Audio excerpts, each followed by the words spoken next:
예, 오늘은 이제 구약 성경에 나타난 예수라는 제목으로 은혜 받기를 원합니다. 우리가 이제 너희들 예수라 하면 마태복음, 마가복음, 누가복음, 요한복음에만 나온 분이다 이렇게 생각하기 쉬운데, 그러나 이제 예수님에 관한 그런 신구약 성경에 다 이제 기록이 되어져 있습니다.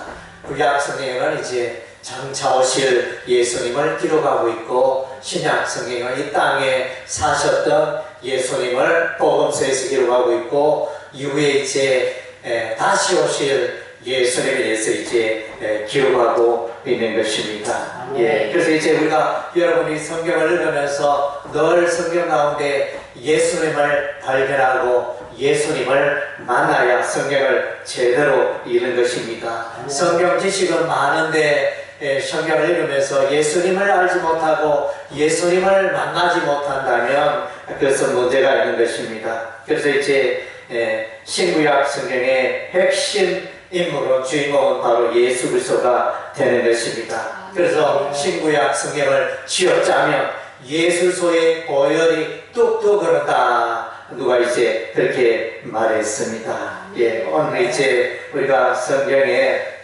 나타난 내용들을 보면서 성경 어디에 특별히 구약 성경 어디에 예수님에 대해서 나타나 있나 돌아보기를 원합니다. 먼저는 이제 창세기 1장 1절 말씀, 우리가 너무나 익히 잘 알고 있죠. 태초에 하나님이 천지를 창조하시니라. 베레시트 바라 엘로힘 에트 하 쉐마임 에트 하 에레츠, 이렇게 해가지고 이제 히브리어로 이제 기록이 된 이제 창세기 1장 1절의 말씀입니다. 그래서 여기서 이제 하나님이 이랬는데, 요거는 이제 히브리어 보면 이제 복수로 되어 있습니다.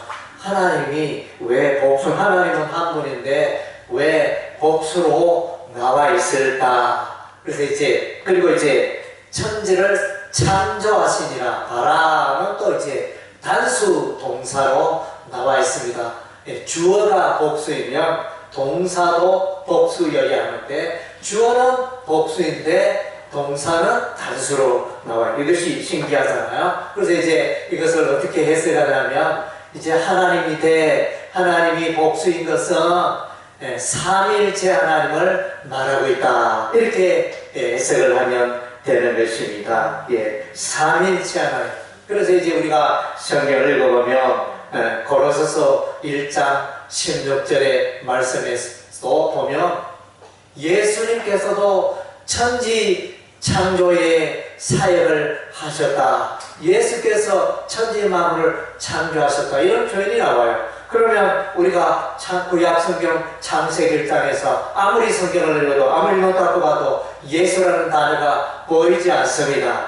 그러나 이제 우리가 방금 읽은 창세기 1장 1절에 보니까 삼일체 하나님, 삼일체라는 것은 성부 하나님, 성자 하나님, 성령 하나님 삼위가 계시되 하나님은 한 분이시니라. 이것이 이제 삼일체의 교리가 되어집니다. 그래서 이제 어떤 교단에는, 이단들은 이제 삼일체 하나님을 믿지 아니합니다. 예수님은 하나님의 아들이라 했는데 예수님이 어떻게 하여 하나님과 동등한 분이냐, 이렇게 따지고 말하는 분들도, 이단들도 있는데, 이것은 잘못된 해석이라는 것입니다. 예, 두 번째로 우리가 이제 창세기 6장에 들어가면 이제 노아 시대에 홍수 심판의 사건이 나타납니다. 우리 하나님께서 하나님의 말씀대로 행하지 않고 죄 가운데 살아가는 그 백성들을 심판하십니다. 하나님의 말씀을 듣지 않는 그 시대의 사람들을 물러서 이렇게 심판하십니다. 큰 홍수를 내립니다. 하늘 문이 열리고 하늘의 창이 열리고 땅의 샘이 터지고 그래서 온 땅에 물바다가 되어서 다 죽어가는 이런 이제 어마어마한 하나님의 심판의 역사가 있습니다. 그래서 이제 하나님 말씀대로 살아가지 않고 하나님 무시하고 하나님의 말씀에 불순종하는 자에게는 우리 하나님께서 반드시 심판하시고 반드시 채찍을 드신다는 것입니다. 네, 그래서 이제 하나님은 창조의 주인이시고 우리는 피조물이잖아요. 피조물 우리는 하나님의 뜻대로 하나님의 말씀대로 살아가야 벌받게 된다는 것입니다. 네, 그래서 이제 우리가 창세기 6장 14절에 보면 하나님께서 어느 날 노아를 부르시고 하나님께서 이제 홍수로 세상 사람들을 심판하실 것을 작정하시고 노아야 배를 만들라 이렇게 우리 하나님이 명령하십니다. 배를 만들 때 무슨 나무로 배를 만드느냐? 고페르 나무로 배를 만든다는 것입니다. 창세기 6장 14절에 너는 고페르 나무로 너를 위하여 방주를 만들 때 그 안에 칸들을 막고 역청을 그 앞에 칠하라. 고페르 나무가 뭐냐? 그래서 이제 이것을 원어적으로 보면 이 고페르의 의미는 덮다, 가리다, 속죄하다 이런 이제 의미가 있는 단어가 되어집니다. 히브리어는 이제 히브리어 명사는 그 어원이 동사로 나아가게 됩니다. 명사는 항상 이렇게 동사로 나아가서 그 의미를 우리가 살펴볼 필요가 있다는 것입니다. 고페르 명사지만 이 고페르 명사는 이제 덮다, 가리다, 속죄하다 이런 뜻을 가진 그 동사에서 온 단어가 고페르 단어라는 것입니다. 그러면 여러분 짐작이 가죠? 예수 십자가의 보혈이 사람들의 모든 죄를 씻어주고 깨끗해지고 사람들의 죄와 허물을 다 덮어준다는 것입니다. 할렐루야. 이것이 보혈이고 이것이 복음이라는 것입니다. 예수 보혈, 예수 피가 사람들의 죄를 다 덮어주고 가리고 속죄하고 해결한다. 이런 이제 의미가 있는 것입니다. 그리고 이제 이 방주가 노아의 방주가 이제 온 땅에 물이 가득하니 방주가 두둥실 떠다니다가 이제 시간이 되어서 홍수 물이 빠지기 시작합니다. 홍수 물이 빠지기 시작했는데 그러다가 이제 이 노아의 방주가 머물렀는데 노아의 방주가 머문 곳이 어디느냐? 아라랏산이에요. 아라랏산에 노아의 방주가 머물렀다. 그래서 이제 아라랏이라는 이 히브리어 단어를 보니까 이제 이 단어는 저주하다, 저주받다 이런 이제 의미를 갖고 있다는 것입니다. 이것은 무엇을 말합니까? 예수께서 십자가에 피 흘려 죽으시고 예수님은 죄가 누구만큼도 없는데 예수님이 세상 사람들의 죄를 대신하여 저주를 받아 주셨다는 의미인 것입니다.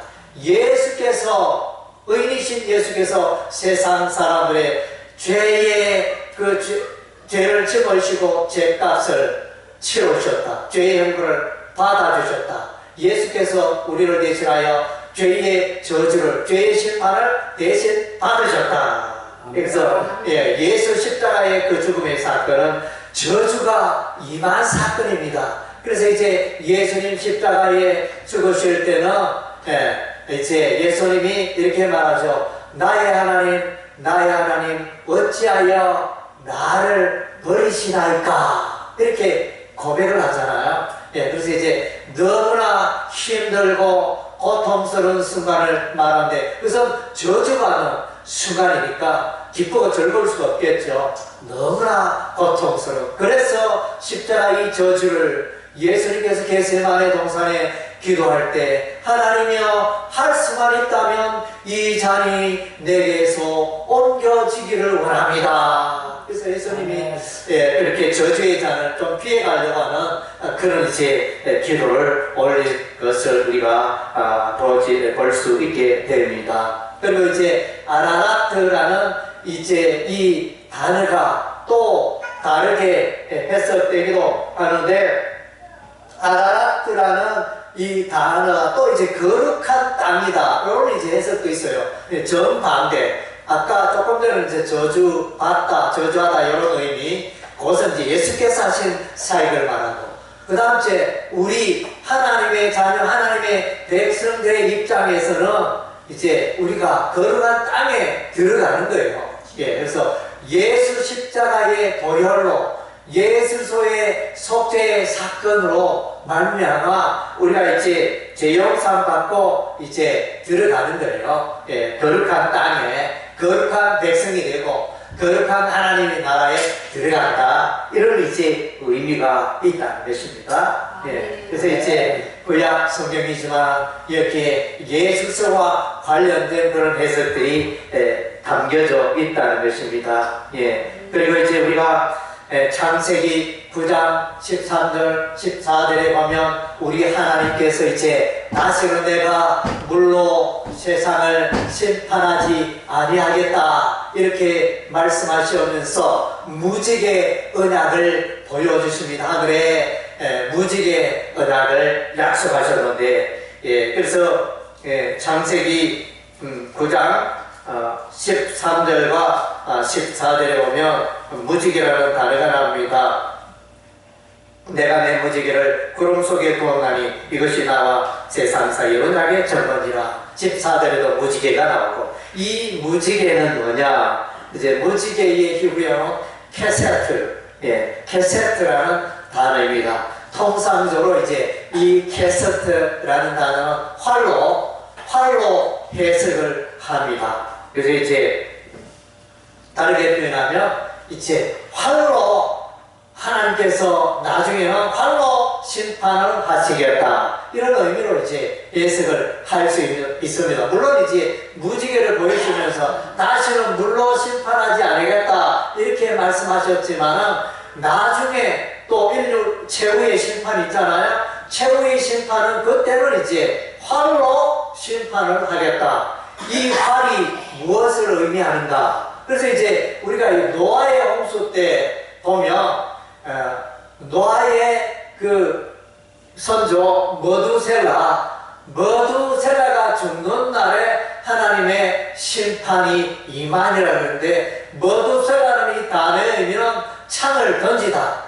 하나님께서 심판의 창을 던지다, 그런 의미가 있어요. 이렇게 창의 심판이, 노아 홍수 심판이 이제 임하였고 성취되었습니다. 이번에는 하나님 심판하셨는데 활로서 심판하시겠다. 그러면 이 활이 뭐냐? 이렇게 우리가 이제 질문을 던질 수 있는데, 그래서 이제 제가 생각하기로는 이제 예수께서 십자가에 못 박히셨는데 갈보리 산에서, 갈보리 언덕에서 십자가에 못 박혀 죽었잖아요. 그래서 그 갈보리 언덕의 모양이 활처럼, 산은 이렇게 활처럼 이렇게 둥근 게 산이잖아요.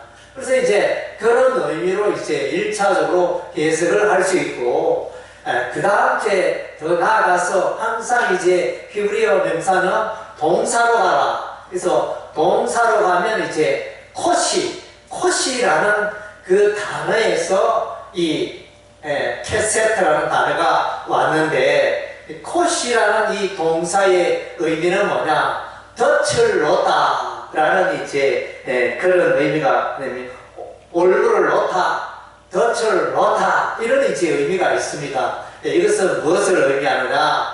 그래서 이제 무지개가 덫을 놓다, 무지개가 올무가 되다, 덫이 되다, 올무가 되다, 이것은 무엇을 의미하느냐? 그래서 예수 그리스도의 십자가가 안 믿는 자에게는 올무가 된다는 것입니다. 그래서 이제 우리가 이사야서 28장 16절이니까 거기에 보면 시온의 돌 메시아 예수 그리스도가 서게 되고 있는데, 그래서 그 반석에 믿지 않는 자는 걸려 넘어지게 되고 믿는 자는 황급하게 되지 않으면 구원받고 안전하게 구원받으리라. 그런 의미가 이사야서 28장 16절에 나와 있습니다. 그래서 이제 오늘 헛이라는 단어가 덫에 걸리다, 올무에 걸리다, 이런 의미가 있는데, 여기서 이제 십자가, 반석이 되신 예수 그리스도가 거치는 반석이 된다는 그런 표현이 나오잖아요. 그래서 예수 믿지 않는 자에게는 거치는 반석이 되고, 예수 믿는 자에게는 이제 구원의 돌이 되어지는 것입니다. 네. 그런 의미에서 이제 이 무지개 언약은 바로 십자가로 세상을 나중에 예수 그리스도의 십자가로 세상을 심판하실 것이다. 그런 의미로 이제 이해할 수가 있는 것입니다.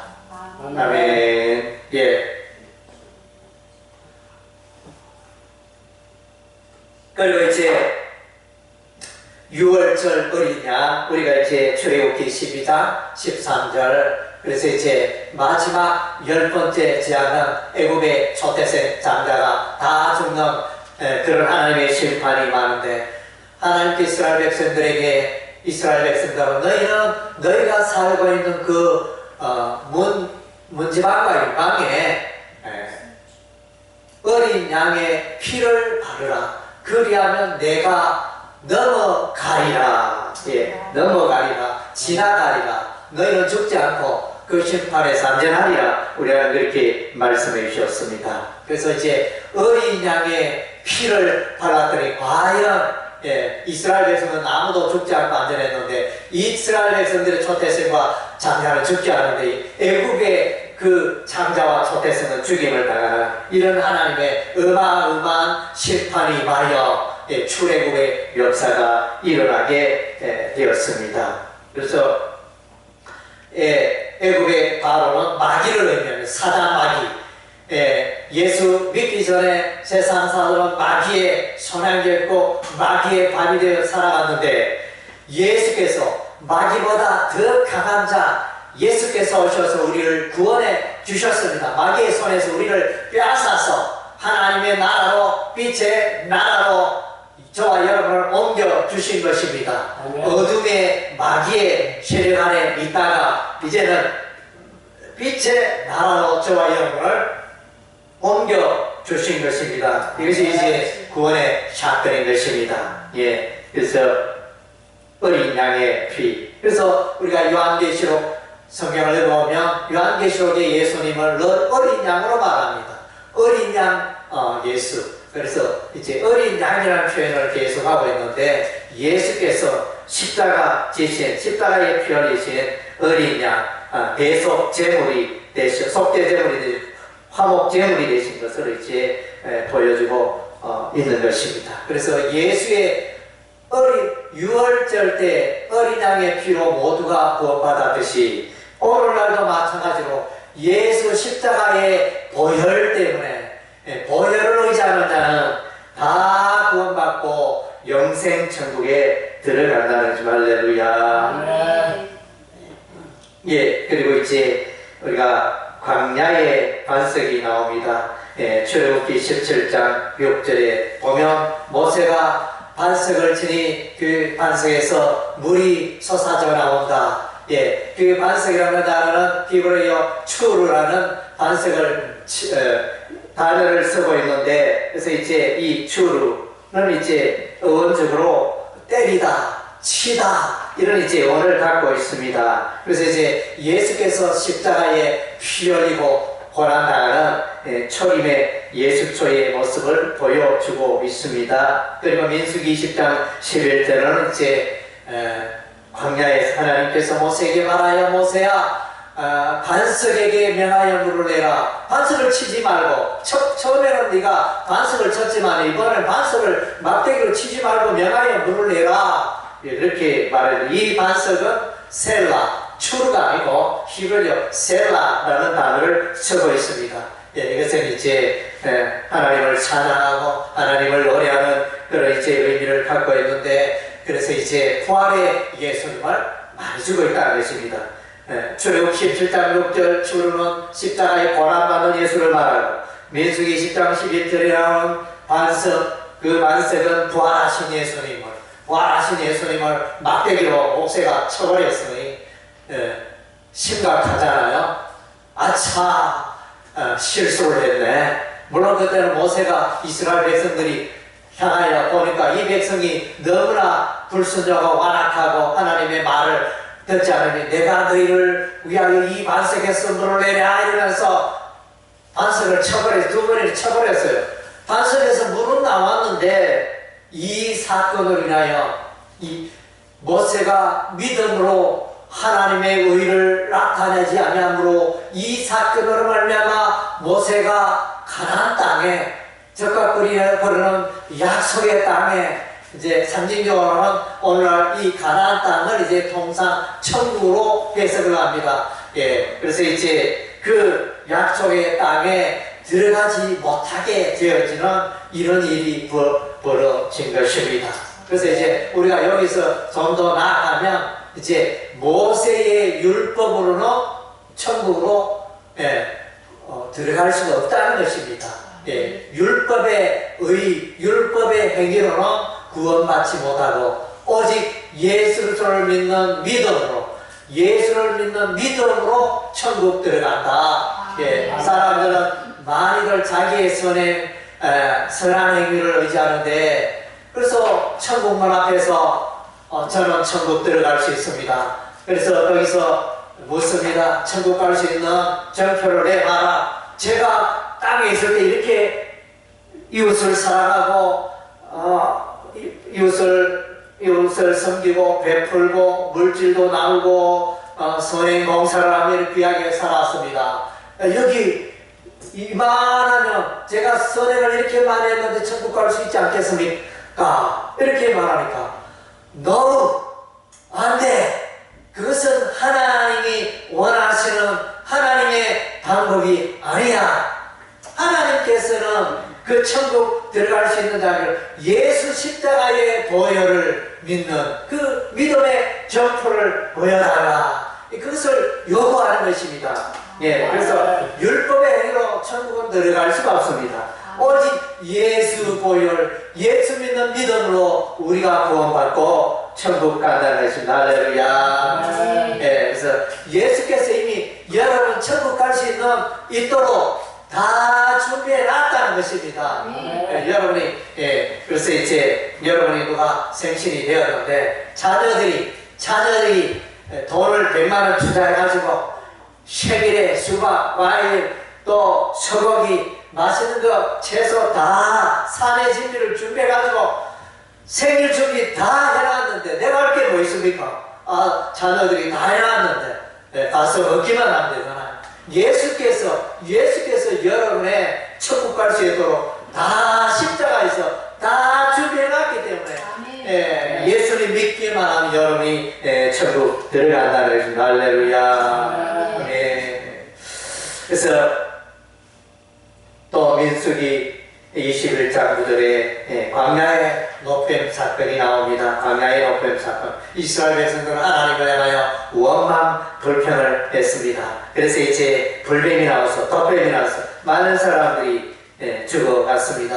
그래서 이제 모세가 하나님께 구하였더니 모세가 하나님께 기도하였더니 장대 위에 노뱀을 만들라. 그리고 그 노뱀을 쳐다보는 자는 살리라. 그래서 이제 모세가 장대 위에 노뱀을 만들고 백성들아 장대 위에 노뱀을 쳐다보라. 그리하면 살리라. 그래서 이제 쳐다보라.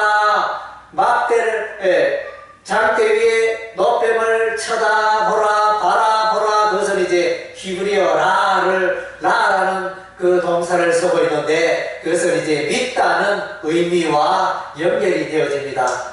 믿음을 가진 자, 장대 위에 그 노뱀을 바라보는 자는 다 살게 되리라. 믿음을 가진 자들은 다 살게 된 것입니다. 그래서 이 사건을 민수기 21장 9절에 이 사건을 요한복음 3장에서 사도 요한이 다시 해석을 합니다. 예수께서 십자가에 높이 달리셨는데 그것은 구약 시대에 광야에서 모세가 장대 위에 높임을 단 것처럼 예수도 십자가 위에서 높이 달려야 하리라. 그래서 이제 구원의 사건을 말해주고 있는 것입니다. 예, 그래서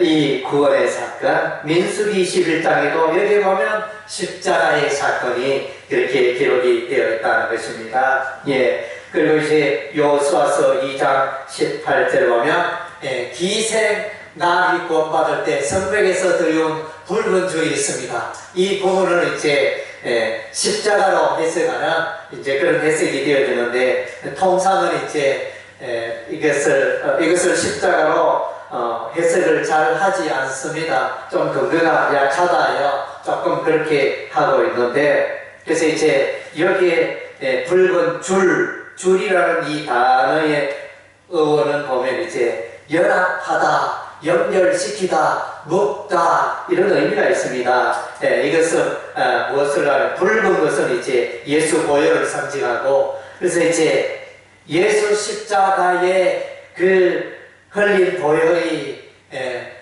예수를 믿는 자, 예수 앞에 나오는 자를 하나님의 백성 되게 하고 하나님의 사람으로 예수와 연합시키는 것입니다. 그래서 우리가 예수 믿을 때 세례받음으로 예수와 연합하게 되잖아요. 로마서 6장에 세례의 의미에 대해서 설명하고 있는데 세례라는 것은 예수와 연합을 하는 것이다. 죄 씻음 받고 이루신 예수님과 연합하는 사건이 세례라 이렇게 설명하고 있는데 그래서 이 줄이라는 이 단어의 어원이 연합하다, 연결하다 이런 의미가 있으니까 십자가의 의미로 해석을 해도 무방하다 이렇게 해석할 수 있는 것입니다. 붉은 줄에 십자가의 의미가 구원의 의미가 담겨 있습니다. 그리고 이제 우리가 또 성경에 보면 도피성이 나옵니다. 그래서 여호수아서에 나오고 민수기 레위 또 신명기 이렇게 도피성에 대한 설명이 나오는데 이 도피성은 가나안 땅에 요단강 저편에 세 곳, 요단강 이편에 세 곳 있는데 부지 중에 사람을 죽인 자가 이 도피성에 들어가 도피하면 죽지 않고 살게 된다는 것입니다. 도피성 제도가 있는데 그래서 이것은 이제 메시아 예수를 예표하는 것이 되어집니다. 그래서 죄인들이 죽어야 할 죄인들이 예수께 나아가면 모든 죄가 깨끗게 되고 용서받게 된다는 것입니다. 할렐루야. 역시 이제 예수를 의미하는 도피성의 의미가 있고 또 이제 우리가 성경을 보면 출애굽기 16장 31절에 보면 광야에 여행할 때 이스라엘 백성들이 광야에서 원망불평합니다. 먹을 것이 없다. 이 광야에 오니 먹을 것이 없다. 우리가 애굽에 있을 때는 육신은 좀 힘들었지만 채소도 있고 부추도 있고 마늘도 있고 고기도 있고 먹을 것은 풍성하지 않았느냐.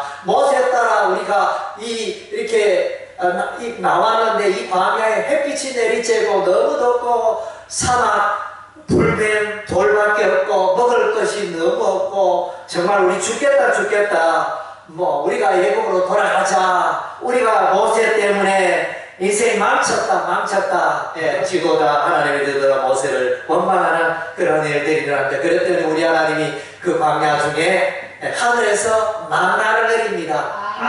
아침이 되니 아침